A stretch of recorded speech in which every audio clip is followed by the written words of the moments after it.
On va maintenant entamer le troisième chapitre qui s'intitule Initiation à la programmation en langage Python. Je pense que vous avez déjà vu le langage de programmation Python en deuxième année. Il y en a certains qui l'ont pas vu, donc les étudiants qui sont venus des écoles hors ENSB. Donc ça va être l'occasion pour donc faire un rappel et probablement faire donc le cours tout simplement. Alors, ce cours, je vais le développer selon le plan suivant. On verra c'est quoi un Python, c'est quoi Python. On va essayer donc de voir les différents éléments de ce langage, que ce soit notamment la syntaxe, parce que si vous voulez, un langage de programmation, c'est un langage qui va avoir certaines règles, c'est-à-dire comment on va écrire les instructions, comment on va écrire un programme, comment on va l'exécuter, et ainsi de suite. Donc le syntaxe, donc je parlais des variables, des mots réservés que je ne peux pas utiliser pour nommer des variables, les opérations, les affectations, les fonctions qui vont pouvoir m'assurer les entrées et les sorties, chaîne de caractères et ainsi de suite. Après, par la suite, on verra des structures de données, parce que si vous voulez, une variable, c'est déjà une structure de données, mais on verra dans ce deuxième point les structures de données beaucoup plus avancées, telles que les listes, les tuples et les dictionnaires. Et puis, on verra comment écrire ou utiliser les structures de contrôle, les if, les else, les boucles, comment écrire un sous-programme ou bien une fonction, comment écrire un module, c'est un ensemble de fonctions. On verra également quelles sont les fonctions offertes par la bibliothèque standard. Et puis, on verra également une notion très très importante qui est la programmation orientée objet. C'est une notion, c'est une approche de programmation qui est pratiquement actuellement aujourd'hui disponible pratiquement dans tous les langages de programmation. Et on conclura ce chapitre en abordant un module qui s'appelle BioPython, qui va être un module très très important, très très intéressant, parce que c'est un module qui va nous permettre de faire pas mal de traitements bioinformatiques. Donc, si vous voulez, l'objectif de ce de ce cours, donc c'est de faire une introduction au langage Python et à son utilisation en bioinformatique. Si vous voulez, jusqu'à maintenant, on a vu principalement des bases de données, c'est-à-dire des données. Mais si vous voulez, la question qui va se poser par la suite, c'est comment analyser ces données. Et bien évidemment, nous, en tant qu'utilisateurs simples, il y a des logiciels qui existent, qui sont très performants. Donc, si vous voulez, l'objectif de ce chapitre, si vous voulez, c'est pas de vous rendre des super programmeurs, mais au moins d'avoir quelques notions en Python, et notamment Python bioinformatique, qui vont vous permettre par la suite de faire des analyses type alignement de séquences, comparaison de séquences, type phylogénie, arbre phylogénétique, type alignement multiple, si vous allez avoir plusieurs séquences à la fois, et ainsi de suite. Donc commençons d'abord par c'est quoi Python? Donc si vous voulez, Python, c'est un langage de programmation on va dire qu'on peut comparer à d'autres langages de programmation que vous avez certainement vus, tels que par exemple des langages tels que C, C++. C'est également un langage de programmation qu'on peut donc le comparer à C#, à Java et à d'autres. Donc c'est un langage de programmation créé par on va dire un scientifique, je pense hollandais, qui s'appelle Guido van Rossum, qui travaille actuellement chez Google, qui a travaillé, je pense, dans la boîte Dropbox également. C'est un langage de programmation influencé, si vous voulez. Il y a certaines notions qui existent, par exemple, au niveau de langage C, qu'on va retrouver également au Python. C'est un langage de programmation qui a été influencé par un langage qui s'appelle ABC, par un autre module A3, donc ce qui sont des langages moins connus que Python, C, C++, Java, mais qui sont des langages de programmation donc, qui existent bien évidemment. C'est un langage de programmation qui est open source. Open source, et également, donc il est gratuit, même pour des projets commerciaux. Par exemple, si vous voulez développer une application que vous allez par la suite vendre ou tout ce que vous voulez, c'est un langage. Et même si vous voulez, les outils qu'on va utiliser, donc ce sont des outils open source et gratuits.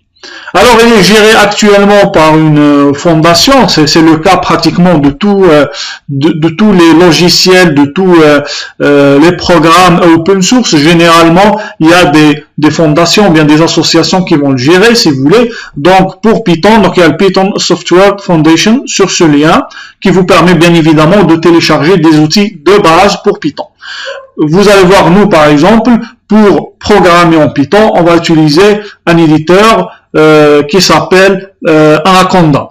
Bien évidemment, vous pouvez utiliser les outils de base de Python, donc qui sont téléchargeables ici. Donc Python, il est téléchargeable sur ce lien, donc vous pouvez l'utiliser, il n'y a pas de problème. Mais quand même, généralement, on préfère d'utiliser des éditeurs, des logiciels, on va dire, spécialisés qui vont nous permettre de travailler, de programmer avec un langage de programmation donné et qui vont nous faciliter la tâche. Donc, alors, il y a bien évidemment, il y a plusieurs éditeurs, il y a plusieurs implémentations possibles.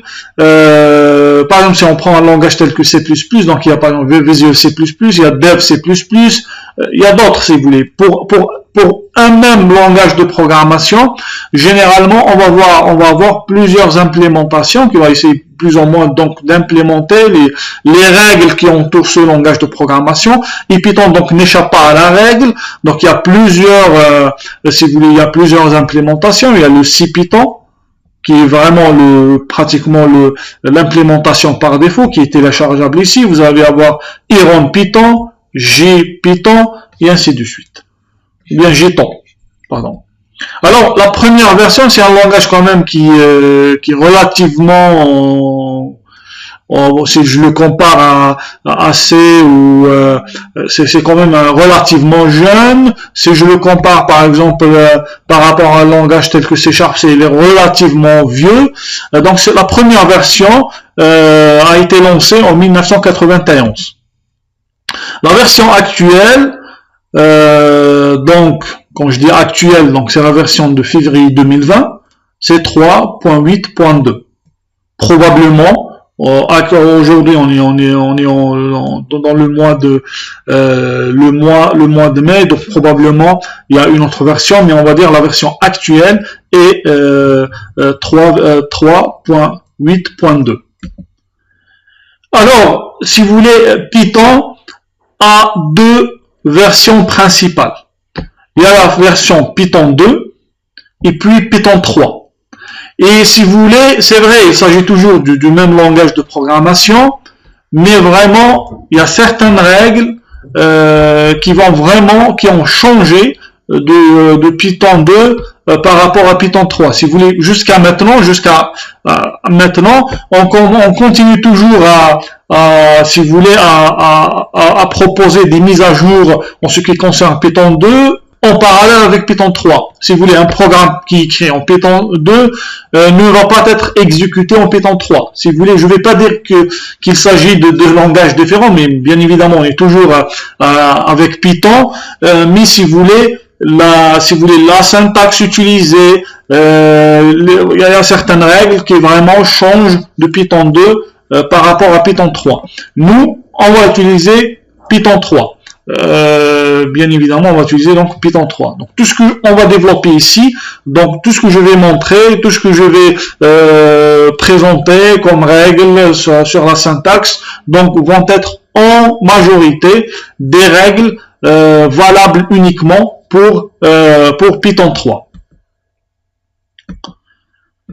Alors, si maintenant on essaye de bien évidemment citer quelques caractéristiques de ce langage, que ce soit les avantages ou bien les inconvénients, on va dire déjà que c'est un langage de programmation portable. Portable, c'est-à-dire elle est compatible avec pratiquement plusieurs systèmes d'exploitation, que ce soit Windows, Linux, Unix, Macintosh, et ainsi de suite. Donc c'est un langage de programmation multiplateforme.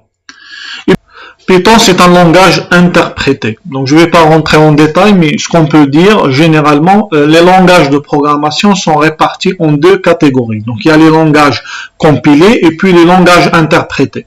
La particularité des langages compilés, c'est la présence d'une étape qui s'appelle compilation. Et la compilation, si vous voulez, consiste entre autres à faire une vérification syntaxique, c'est-à-dire vérifier si la syntaxe du programme, donc en question, répond aux règles donc de langage de programmation, donc on va dire donné. Et puis donc traduire donc le programme en langage machine. Donc ça, si vous voulez, c'est une étape très importante pour les langages on va dire compilés, et ça s'appelle la compilation. Si vous voulez, cette étape est séparée et se fait avant l'exécution pour les langages compilés. Contrairement au langage interprété, où on va dire cette vérification et traduction, donc, vont se faire au fur et à mesure de l'exécution du programme, donc en question. Et si vous voulez, par exemple, on peut dire que Python, donc c'est un langage interprété, MATLAB, c'est un langage interprété, langage compilé, on peut citer C, C++, Java et ainsi de suite. Donc, si vous voulez, pour avoir plus d'informations, donc bien évidemment, je vous invite à faire de la recherche donc sur ce concept interprétation compilation sur Internet. Et puis, il y a une autre particularité, par exemple pour les langages compilés. Donc, ce sont généralement des langages beaucoup plus rapide que les langages interprétés, parce qu'au moment de l'exécution, on va faire que de l'exécution, on va pas vérifier syntaxiquement ou vérifier la syntaxe du programme, si vous voulez. Contrairement au langage interprété, où, si vous voulez, donc la compilation ou la vérification va se faire au fur et à mesure de l'exécution, et par conséquent, les langages interprétés sont beaucoup plus longs que les langages compilés. Donc, il n'y a pas de compilation, on va dire, au moins explicite. Une autre particularité, si vous voulez, au moment où vous allez utiliser les variables, vous n'allez pas déclarer leur type. Le typage, si vous voulez, c'est-à-dire le fait d'attribuer à une variable un type donné, va se faire, si vous voulez, dynamiquement, de façon implicite, contrairement, par exemple, à un langage tel que C, C++ ou Java, où vous devez, au moment de la déclaration de votre variable, vous devez lui attribuer un type donné. Contrairement ici, vous allez voir que cette étape n'est pas nécessaire. Il suffit, par exemple, de mettre directement une valeur dans votre variable, et puis voilà, la variable va être créée, et un type, on va dire, dynamique, va être attribué. Vous allez mieux comprendre cela au fur et à mesure, parce que vous allez voir, à peu près après quelques diapositives, on va dire introductives à ce chapitre et à ce langage de programmation Python, vous allez voir que je vais à chaque fois utiliser Python, bien évidemment, je vais lancer l'outil pour à chaque fois vous montrer qu'est-ce que ça va donner directement sur l'outil. Bien évidemment, il y a après la séance TP qui va être consacrée à probablement utiliser les choses en profondeur et probablement faire des exercices beaucoup plus, on va dire, poussés et avancés. Alors la syntaxe, si vous voulez, c'est la manière avec laquelle on va écrire un programme. Donc ça s'appelle une syntaxe. Donc la syntaxe est relativement simple et légère. Vous allez voir, c'est un langage de programmation, on va dire facile à apprendre. Bien évidemment, il faut se méfier parce que par moment, cette facilité va être à double tranchant. À un moment donné, il faut vraiment comprendre ce qu'on est en train de faire. Et bien évidemment, ça je l'ai pas dit au départ, que quand même, il y a un prérequis très important pour pouvoir suivre ce cours, on va dire, de façon confortable, c'est avoir des notions sur l'algorithmique. J'imagine pour au moins les étudiants qui ont fait leurs années, si vous voulez, préparatoires au niveau de l'école, que vous avez déjà eu un cours ou bien probablement pendant les 2 années, vous avez vu la notion de l'algorithmique, et puis vous avez vu la notion de langage programmation C, après C++, et après également vous avez vu Python. Donc si vous voulez, prérequis nécessaires pour pouvoir suivre ce cours, c'est avoir des notions, on va dire de très très bonnes notions en algorithmique. Alors, donc la syntaxe, vous allez voir qu'il est basé sur une notion que je vais appeler pour l'instant indentation. Si vous vous rappelez bien, pour le langage de programmation, que ce soit C ou C++, quand vous voulez par exemple introduire un bloc, c'est-à-dire vous allez par exemple utiliser une boucle ou bien if et else, à l'intérieur vous allez utiliser à chaque fois les crochets. Les accolades pour indiquer le début et la fin de chaque bloc. Ici, Python, contrairement à C++, ne va pas utiliser si vous voulez les. Donc là, je vais essayer d'écrire quelque chose pour que vous puissiez comprendre ce que je suis en train de raconter. Au niveau de langage C++, si vous vous rappelez bien, vous avez utilisé, donc ça c'est ce qu'on appelle les accolades, pour indiquer le début et la fin, par exemple d'un bloc d'instruction. C'est quelque chose qu'on ne va pas utiliser sur Python, mais sur Python on va utiliser ce qu'on appelle l'indentation. Et si vous voulez l'indentation, c'est-à-dire, supposons que vous avez une instruction par exemple ici, a égale 5, et puis par exemple vous voulez introduire un nouveau bloc, bien évidemment, imaginons que vous allez avoir une structure de contrôle, que ce soit for ou bien if, et bien pour indiquer le début, l'écriture, ou bien ce que vous allez écrire comme instruction, on va le décaler vers la droite. Donc vous allez plus ou moins faire une indentation, c'est-à-dire vous allez faire un décalage vers la droite, bien évidemment avec le bouton. Je vais vous montrer le bouton qu'on va utiliser, et bien évidemment ce sont des notions qu'on va développer par la suite. Donc je vais dire clavier visuel. Donc il y a une touche que vous connaissez tous, hein. C'est la touche tab. Imaginons donc que vous êtes ici et vous voulez introduire un nouveau bloc d'instruction. Bien évidemment là on va introduire la notion d'indentation, c'est-à-dire vous allez décaler vous allez commencer à écrire avec une décalage vers la droite. Donc il suffit juste de cliquer sur tab. Et là, donc vous allez écrire. Bien sûr, si vous voulez continuer, vous devez faire tab. Si par exemple vous voulez revenir et si vous voulez indiquer la fin de ce bloc d'instruction, donc vous allez se décaler vers la gauche. Donc c'est l'inverse de la tabulation. Mais bon. Bien évidemment, vous allez voir que ça, on va vraiment, je vais vous le montrer au fur et à mesure, donc, de l'avancement de ce cours. Alors, il n'y a pas besoin d'utiliser un logiciel spécialisé pour programmer avec Python et pour écrire des programmes. L'outil de base, donc, fourni, que vous pouvez récupérer et télécharger ici, www.python.org. Si vous voulez, l'outil de base, c'est un outil qui va vous permettre de programmer avec Python et pratiquement de tout faire avec Python.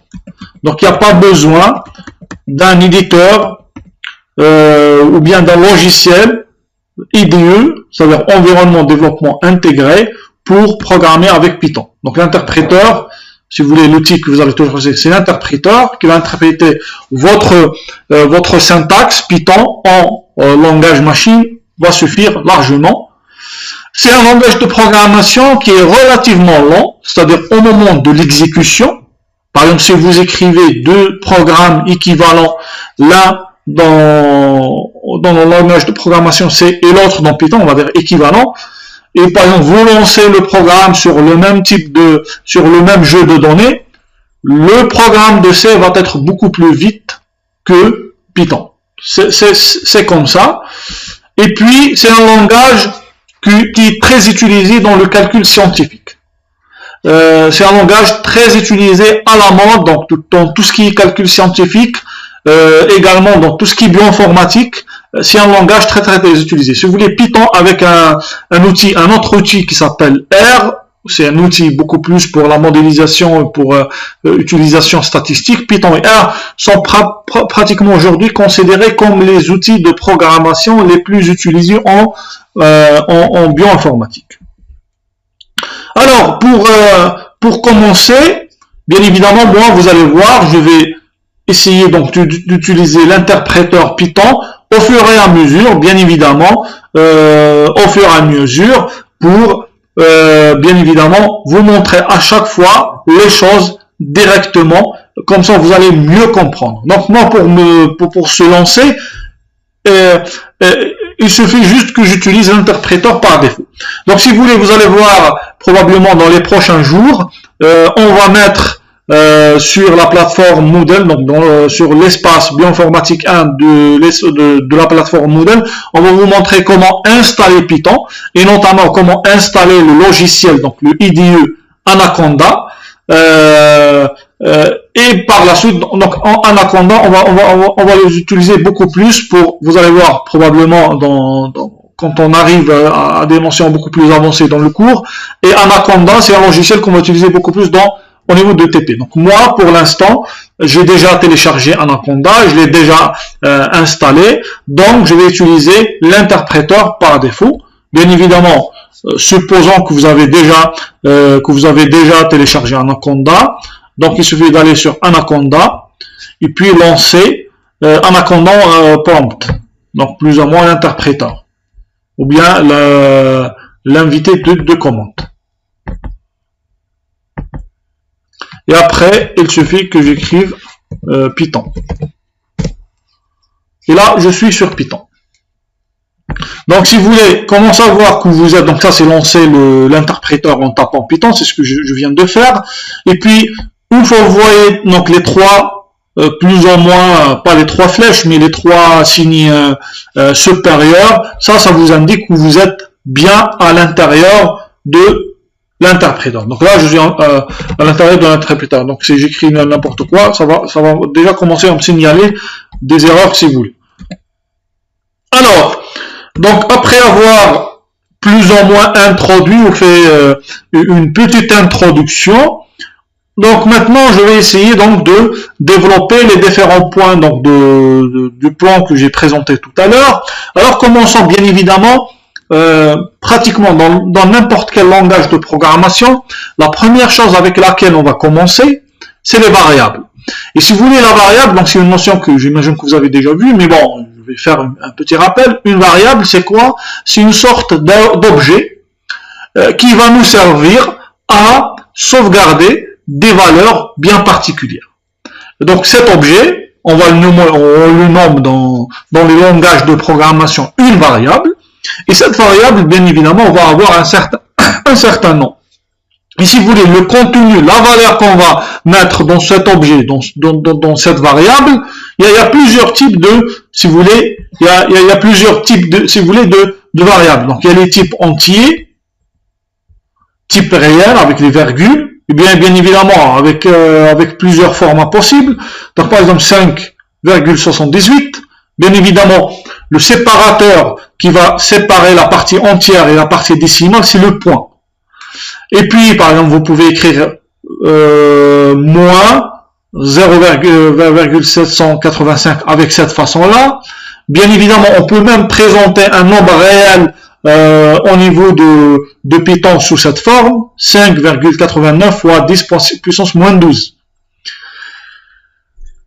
Si vous voulez, une particularité pour le langage de programmation Python, c'est qu'il accepte le type complexe. C'est les nombres complexes. Contrairement à C, à C++, à Java, ou si vous voulez, les types par défaut, parce que là, bien évidemment, je suis en train de parler du type de données de base. Bien évidemment, un programmeur, vous allez par la suite voir qu'un programmeur peut introduire des nouveaux types de données. Mais là, bien évidemment, moi, je parle de type de données prédéfini, c'est-à-dire prédéfini qui vient par défaut avec le langage de programmation.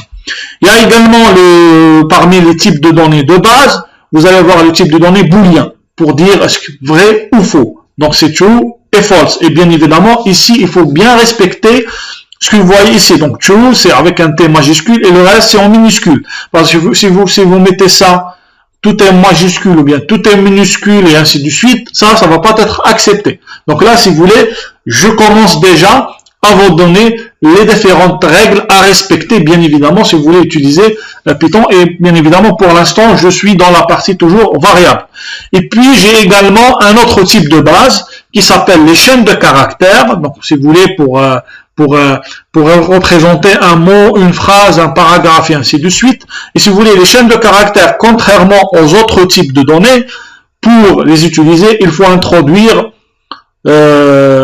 l'un des caractères spéciaux, soit guillemets, soit le tiret.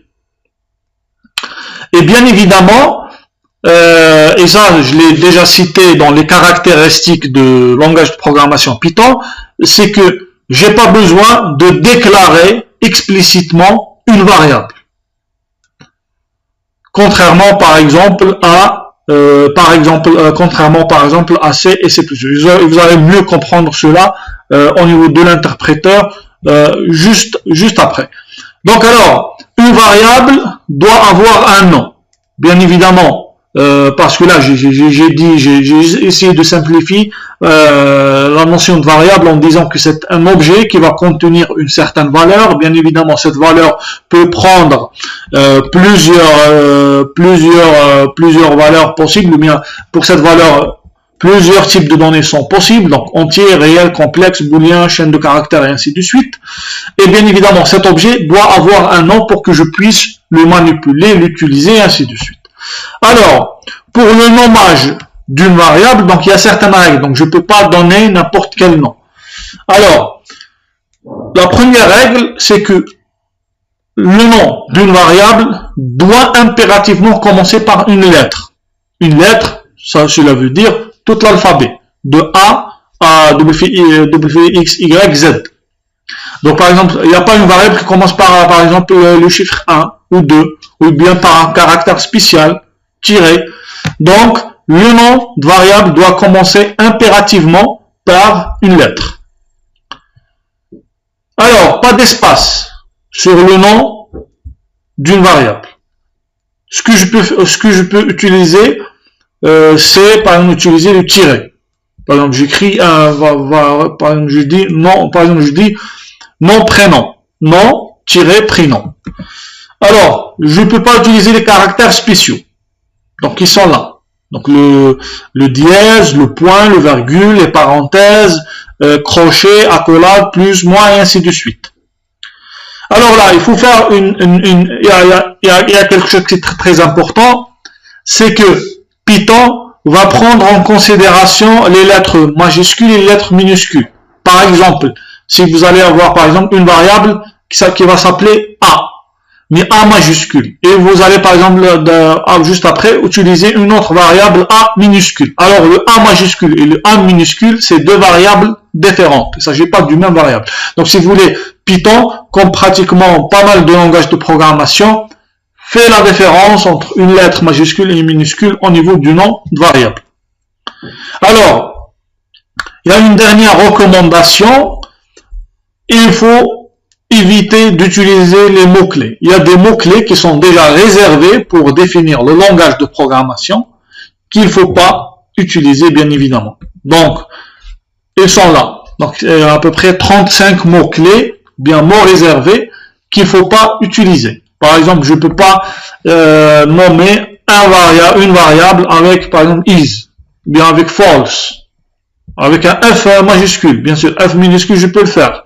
Je ne peux pas utiliser in, et ainsi de suite. Donc ça, si vous voulez, il faut vraiment le garder en tête, c'est que vous pouvez choisir le nom de variable que vous voulez, bien évidemment en respectant les règles que j'ai citées dans la diapositive précédente, et bien évidemment, il ne faut pas utiliser l'un des mots réservés que vous voyez ici.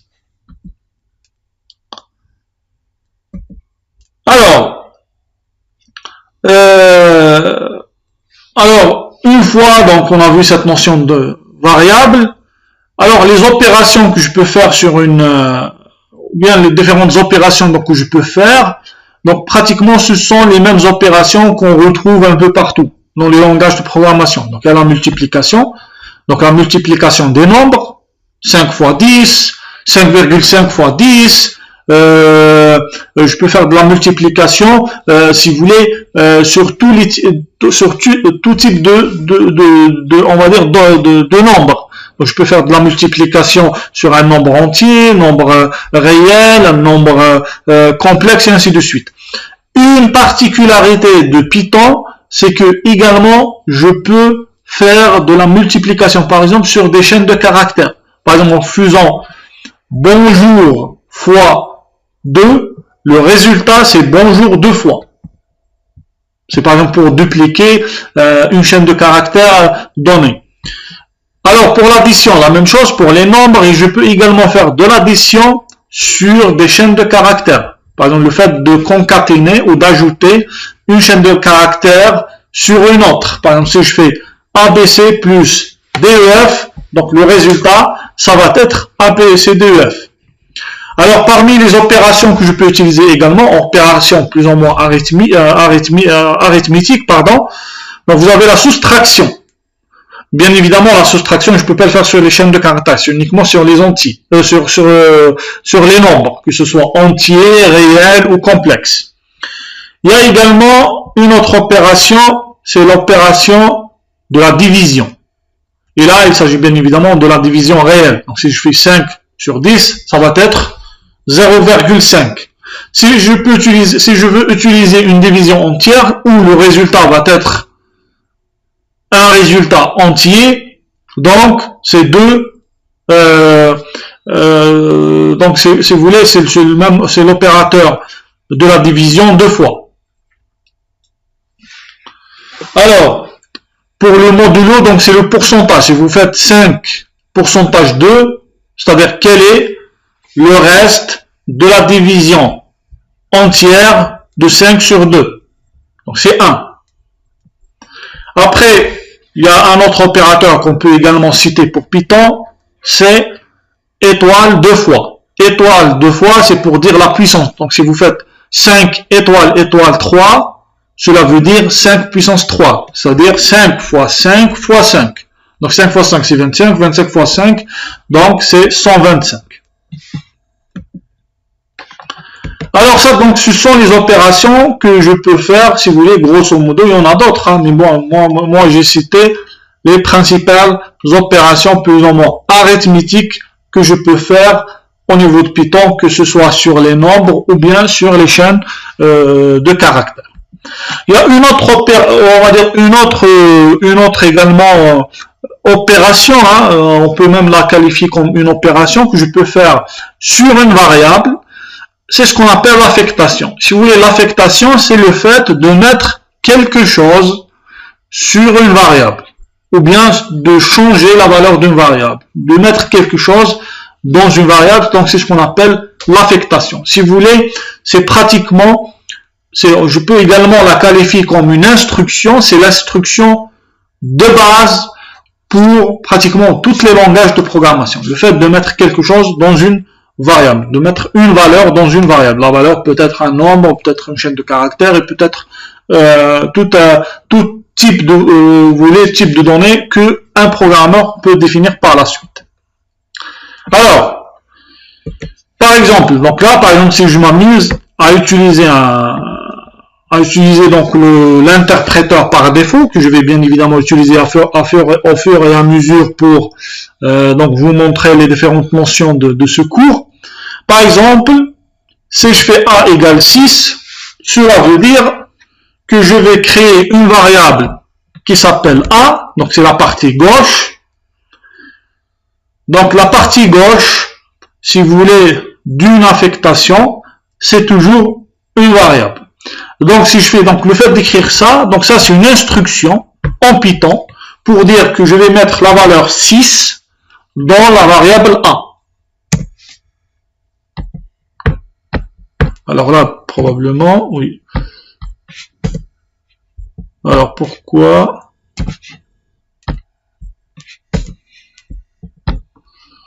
Alors pourquoi ça? Alors je vais juste essayer de relancer l'interpréteur. Donc toujours, c'est toujours Anaconda. Prompt. Alors Python, donc c'est Python pour lancer le... Bien évidemment, il faut déjà installer d'abord Anaconda. Donc vous allez avoir plus de détails prochainement. Comment installer, télécharger et installer Anaconda. Donc là, par exemple, donc j'ai fait pratiquement la première instruction sur Python. Donc là, qu'est-ce que j'ai fait? J'ai fait une affectation. Une affectation, c'est quoi? C'est le fait de mettre une valeur, une certaine valeur. Bien sûr, cette valeur, quel que soit son type, et mettre donc cette valeur dans une variable. Donc là, ici, qu'est-ce que j'ai fait? J'ai mis la valeur 6 dans la variable A. Donc, le nom de variable de ma variable, c'est le A.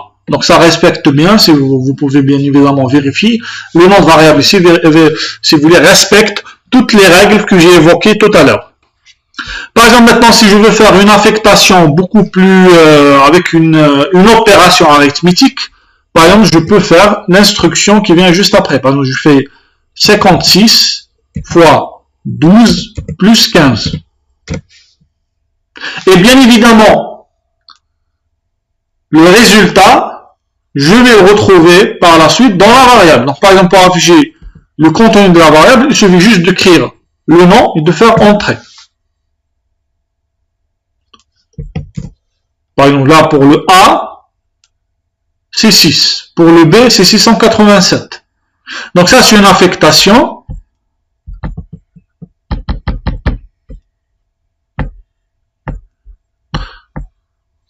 Donc, ça, c'est une affectation, bien évidemment. Donc, ça, c'est une affectation. Le B va recevoir le résultat de cette expression. Donc, 56 fois 12 plus 15. Donc, le résultat, je vais le mettre dans B. Donc, par exemple, si au niveau de l'interpréteur, je veux afficher ou voir le contenu d'une variable, il suffit juste d'écrire le nom de variable, de faire entrer. Bien évidemment, si vous introduisez une variable qu'on n'a jamais utilisée auparavant, ça va être une erreur. Donc, cette variable n'est pas définie. Alors, bien évidemment, par exemple, si maintenant, donc, je définis la variable C avec une valeur entière, avec une valeur, pardon, réelle, donc je fais C et on va l'afficher. Bien évidemment, donc ça, si vous voulez, tout ce que j'ai présenté ici, donc ce sont des affectations de base. Par exemple, je peux également faire quelque chose en ce qui concerne les chaînes de caractères. Par exemple, je peux faire CH égale, par exemple, si je veux lui attribuer une chaîne de caractères, par exemple, bioinformatique, qui est que 1, bien évidemment, je dois utiliser les guillemets, comme ça. Et après, je vais juste de faire entrer. Pour afficher, il faut faire CH, je fais entrer. Donc là, il a affiché bioinformatique. Bien évidemment, je pouvais utiliser juste le tiret. Donc les deux marchent, guillemets ou bien tiret, pour les chaînes de caractères. CH, donc la même chose. Alors, donc bien évidemment, pour les gens qui ont déjà utilisé C et C++, ici, j'ai pas besoin de mettre point virgule à la fin d'une instruction. Donc là, par exemple, ce que je vous ai présenté ici, ça c'est une instruction. Ça c'est une autre instruction. Ça c'est une autre instruction et ainsi de suite. Donc là, vous voyez qu'à chaque fois, j'ai pas besoin d'introduire un point virgule pour indiquer la fin d'une instruction. Donc il suffit juste d'écrire ça. Alors, donc affectation d'expression bien sûr sont possibles. Après, il y a ce qu'on appelle les affectations parallèles. C'est-à-dire, je peux faire deux affectations en même temps, en parallèle, en écrivant cela. Par exemple, si je fais maintenant D, virgule, E, et j'écris A plus 1, et puis je fais une autre virgule, il faut utiliser virgule, et je fais C moins 0,67. Alors, si vous voulez ici, j'ai plus ou moins fait deux affectations en parallèle, en même temps, on va dire. Donc, le D, qu'est-ce qu'il va recevoir? Le D va recevoir le A plus 1. C'est en quelque sorte, c'est comme si, par exemple, comme si j'ai fait D égale A plus 1, et puis E égale C moins 0,67. Si vous voulez, cette écriture, ou bien ce que j'étais en train de décrire maintenant, D virgule E égale A plus 1 virgule C moins 0,67, si vous voulez, les deux écritures, ou bien celle-là ou celle-ci, ils sont équivalents. Mais bien évidemment, l'avantage de celle-ci, donc c'est les affectations parallèles, c'est de faire plusieurs affectations dans la même ligne, si vous voulez. Donc ça permet plus ou moins de gagner quelques lignes au niveau du code ou bien au niveau de programme. Donc c'est ce qu'on appelle des affectations, si vous voulez, parallèles. Donc là, par exemple, le D, si je m'amuse à afficher la valeur de D, donc le D, c'est le A plus le 1, donc ça va être A, c'était 6, 6 plus 1, c'est 7. Donc j'affiche juste la valeur de D, c'est 7. Après, le C, donc c'était 4,55, moins 0,67, donc ça va être 3, quelque chose. Donc si je fais E, ça va être 3,88. Donc ça, c'est ce qu'on appelle des affectations parallèles, c'est-à-dire plusieurs affectations dans la même ligne. Alors, il y a une possibilité également, ça rejoint un petit peu ce que j'étais en train de faire maintenant, les affectations parallèles. Il y a la possibilité d'écrire plusieurs instructions dans la même ligne. Il suffit cette fois-ci de les séparer par des points-virgules. Donc, les points-virgules pour le langage C, C++, c'était quelque chose d'obligatoire pour indiquer la fin d'une instruction. C'était obligatoirement. On devait ou bien on doit faire point-virgule à la fin d'une instruction dans le langage C. Contrairement au Python, donc point-virgule à la fin d'une instruction, c'est pas obligatoire, mais je peux utiliser le point-virgule bien évidemment pour séparer plusieurs instructions, ou bien plusieurs affectations, donc qui se trouvent sur la même ligne. Il y a probablement une dernière chose que j'aimerais bien vous montrer, toujours sur les affectations, donc qui est possible au niveau de Python, c'est ce qu'on appelle les affectations multiples. C'est-à-dire affecter une valeur dans une variable et puis la valeur de cette variable dans une autre et ainsi de suite. Donc par exemple ici, donc là vous voyez, donc je vais essayer de reprendre ce qui est écrit ici. Par exemple, je vais faire x égale 12, première instruction. Bien évidemment, je peux faire entrer pour introduire la deuxième instruction, mais bon, si je fais point virgule, ça va me permettre d'écrire une autre instruction. Donc cette fois-ci, c'est une autre affectation dans la même ligne. Donc je fais point virgule, je fais y 5,6, et puis je fais h égale 1.6. Probablement par souci d'habitude, quand par exemple j'utilise un nombre on va dire un nombre réel, je vais dire 5,6, mais après je crée le point. Donc si vous voulez, ça c'est juste un lapsus, si vous voulez, ou bien c'est une habitude. Bien évidemment, le séparateur que je vais utiliser pour les nombres réels dans Python et probablement dans la plupart des langages de programmation, c'est le point, c'est pas le virgule. Donc 1.6 E moins 5 pour dire 1,6 fois 10 puissance moins 5. Donc là, j'ai trois instructions à la fois, dans la même ligne. Alors, parfait. Alors, si maintenant je fais x égale y égale h, c'est-à-dire le contenu de h, je vais le mettre dans y, et puis le contenu de y, je vais le mettre dans x. Donc ça, c'est pour faire des affectations multiples dans plusieurs variables à la fois. Donc si maintenant, bien sûr, le h, il ne change pas. Par contre, le y, c'est la valeur de h, et x, c'est la valeur de h. Donc si vous voulez, là pratiquement, j'ai terminé avec la partie affectation. Donc l'affectation, si vous voulez, c'est l'instruction, ou bien l'opération de base, pratiquement dans n'importe quel langage de programmation. Donc si vous voulez, c'est une opération, c'est une instruction qui va permettre de mettre quelque chose dans une variable. Et donc, une affectation, si vous voulez, la partie gauche, pratiquement toujours, d'une affectation, c'est toujours le nom d'une variable. Et donc, la partie droite, par exemple, si je prends le cas le plus simple, et la partie droite, c'est la partie où je vais mettre le calcul, donc une expression arithmétique, des chaînes de caractères, et ainsi de suite. Donc là, par exemple, si par exemple, je m'amuse à utiliser tous les types de données, donc là, par exemple, je pouvais dire is existed, c'est le nom d'une variable, où je vais mettre true.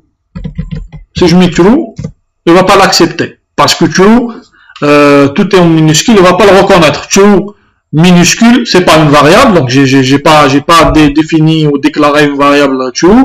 C'est pas un mot réservé. Donc si maintenant, si je veux dire vrai, le type booléen, donc là, il faut utiliser true, le T majuscule, TRU minuscule. Donc si maintenant j'affiche la valeur de cette variable, donc vraiment, par exemple si je fais existed, là il va pas le reconnaître, parce que moi j'ai utilisé is existed avec E majuscule. Donc là, si je veux afficher sa valeur, je dois vraiment utiliser le nom tel qu'il est, en respectant les majuscules et les minuscules. Donc c'est tout. Alors, donc continuons. Si maintenant, par exemple, je veux savoir ou connaître le type d'une variable en particulier, je vais utiliser donc le mot réservé type ou type. Par exemple, je vais dire type A. Donc, c'est un entier. Int, c'est un entier. Donc, si vous voulez, l'attribution de type derrière, c'est une attribution, c'est un typage, si vous voulez, dynamique, qui va se faire au fur et à mesure par l'interpréteur. Il est implicite. Bien évidemment, on verra la mention, si vous voulez, de classe. Mais essayez juste de retenir que ici, c'est pour dire que c'est un type entier. Par exemple, si je fais type C, c'est pour dire float. Float, ça veut dire nombre réel. Si je fais par exemple type, le dernier is existed, il me dit c'est bool, c'est booléen, et ainsi de suite. Alors, il y a un autre élément de langage qui est généralement également très important, et c'est vraiment un aspect très important qui va permettre à votre programme à interagir avec les utilisateurs qui vont utiliser votre programme. Parce que si vous voulez un programme, c'est généralement, il a besoin des entrées, donc il a besoin de paramètres, il a besoin de données pour fonctionner, et à la fin, après un certain calcul, un certain traitement, une certaine analyse, elle a besoin à la fin de, si vous voulez, d'afficher ou de renvoyer les résultats, donc c'est les sorties à l'utilisateur. Donc si vous voulez, le programme a besoin d'échanger des données, des informations, si vous voulez, avec l'utilisateur, et cela va se faire par les entrées et les sorties. Les entrées et les sorties, pour vous simplifier, on va dire la compréhension, les entrées, c'est tout ce que vous allez introduire à un programme. Et bien évidemment, nous, comme on est toujours au niveau basique, les entrées, nous, pour introduire des entrées, on va utiliser le clavier.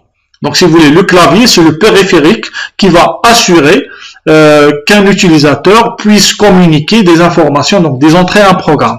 Et puis, toujours les périphériques de base pour afficher des résultats, pour renvoyer les résultats après un certain calcul fait par un programme. Donc, c'est les sorties. Les sorties vont utiliser, si vous voulez, l'écran pour afficher les résultats, bien évidemment, ou bien les calculs. Donc, si par exemple, vous êtes en train de faire des calculs. Donc, les entrées, c'est pour que votre programme reçoive des informations, des données, et puis, donc, une fois le calcul et fait le traitement, les analyses si vous voulez, elle va utiliser l'écran pour afficher les résultats si vous voulez. Donc, pour cela, il y a principalement, donc il y a deux fonctions si vous voulez. donc qui sont des fonctions définies par prédéfinies, définies par, si vous voulez, par Python. Donc vous allez voir le print, c'est pour afficher quelque chose à l'écran, et puis input, c'est pour récupérer quelque chose à partir du clavier.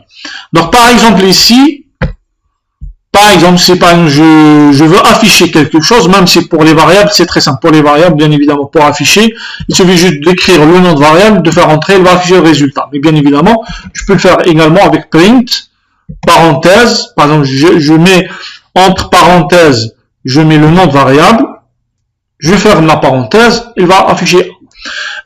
Si vous voulez, l'intérêt de la fonction print, c'est pas uniquement d'afficher le contenu d'une valeur, mais par exemple, je peux afficher si vous voulez, un message avec la valeur de A. Par exemple, je vais dire, bien sûr, un message, c'est une chaîne de caractères. La valeur, donc je peux faire ça, la valeur de la variable A, et je fais virgule, je mets par exemple A, comme ça. Donc là, il va écrire le message, donc qui entre guillemets, la valeur de la variable A et après il va mettre le contenu de A. Bien évidemment, donc ça, si vous voulez, c'est c'est l'intérêt d'utiliser print. C'est pas uniquement pour afficher que le contenu de variable, mais bien évidemment, je peux l'utiliser pour afficher par exemple un message et ainsi de suite. Alors, si maintenant j'essaie la fonction input, si vous voulez, input, contrairement à print, ne va pas afficher à l'écran, mais elle va lire ce que vous allez écrire, ou bien ce que vous allez écrire sur votre clavier. Donc, c'est input, c'est pour récupérer ce que vous allez introduire au niveau du clavier. Par exemple, si vous faites var égale input, comme ça, cela veut dire que la valeur de la variable var va être introduite à partir du clavier. Donc par exemple, si vous faites ça et vous faites entrée, vous allez avoir donc ce curseur parlant qui va clignoter, donc il attend quelque chose de l'utilisateur. Donc l'utilisateur doit introduire quelque chose au niveau du clavier. Par exemple, si j'écris par exemple 2020, donc là c'est bon. Si maintenant je veux afficher le contenu de la variable var, donc je vais retrouver 2020, bien évidemment. Par exemple maintenant je fais ch1, c'est le nom d'une variable, donc bien évidemment je peux mettre des chiffres sur le nom d'une variable, mais pas au début. Le début doit être une lettre, si vous voulez. Donc je fais ch1, je fais input. Cela veut dire quoi? Que le contenu, ou bien la valeur que je vais mettre de ch1 viendra de ce que l'utilisateur va introduire au niveau du clavier. Donc là, il attend. Donc il attend jusqu'à ce que vous introduisez quelque chose. Par exemple, maintenant, si je lui dis bonjour. Si maintenant, j'affiche ch1, mais par exemple en faisant print, ch1, il va afficher bonjour, si vous voulez. Il n'y a pas de problème. Alors, il y a une particularité ou bien une caractéristique à la fonction input, c'est que la fonction input renvoie toujours, quel que soit ce que vous allez introduire sur le clavier, va toujours renvoyer une chaîne de caractères. Par exemple, je refais l'exemple que probablement vous n'avez pas remarqué tout à l'heure. Je fais par exemple v égale input. Donc là, la valeur que je vais mettre dans v, c'est quelque chose qui doit être introduit, introduite au niveau du clavier. Donc c'est une entrée. Donc là, il attend. Par exemple, je vais écrire 800. Donc on est d'accord que 800 ici, normalement, devrait être un nombre. Alors je fais entrée. Si maintenant j'affiche le contenu de la variable v, je fais v, il va m'afficher 800, mais avec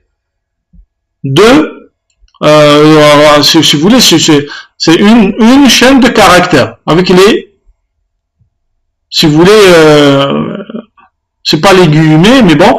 Donc cela veut dire que le V, il l'a considéré comme une chaîne de caractères. Je peux vérifier également cela en faisant type V. Il va me dire str. Et str, c'est pour dire une chaîne de caractères. Donc si vous voulez, le input, quel que soit ce que vous introduisez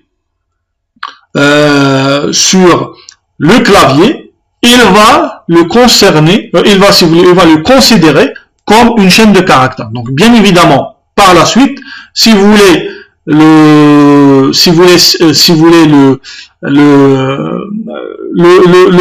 récupérer en tant que le récupérer sous forme de nombre, bien évidemment, il y a des fonctions qui vont assurer plus ou moins une certaine conversion, donc une conversion d'une chaîne de caractères vers un entier. Par exemple, ici, le V, c'est quoi? C'est un entier. Donc là, il suffit juste d'écrire, par exemple, B égale int V. Donc je vais convertir la valeur de V qui est une chaîne de caractères en un entier. Donc le B, cette fois-ci, ça va être un entier. Et donc là, il suffit juste de faire type pour vérifier. Type B. Donc c'est un entier que je peux bien évidemment utiliser par la suite dans des opérations arithmétiques. Donc par exemple, consacré au nombre entier. Donc si vous voulez, ça c'est vraiment une particularité très importante à retenir et à considérer, c'est que input va retourner une chaîne de caractères, quel que soit ce que vous allez écrire sur le clavier. Si par la suite vous voulez par exemple récupérer des nombres, ou bien des nombres, des chiffres si vous voulez, après vous devez utiliser des fonctions particulières pour, bien évidemment, pour faire la conversion d'une chaîne de caractères à un entier.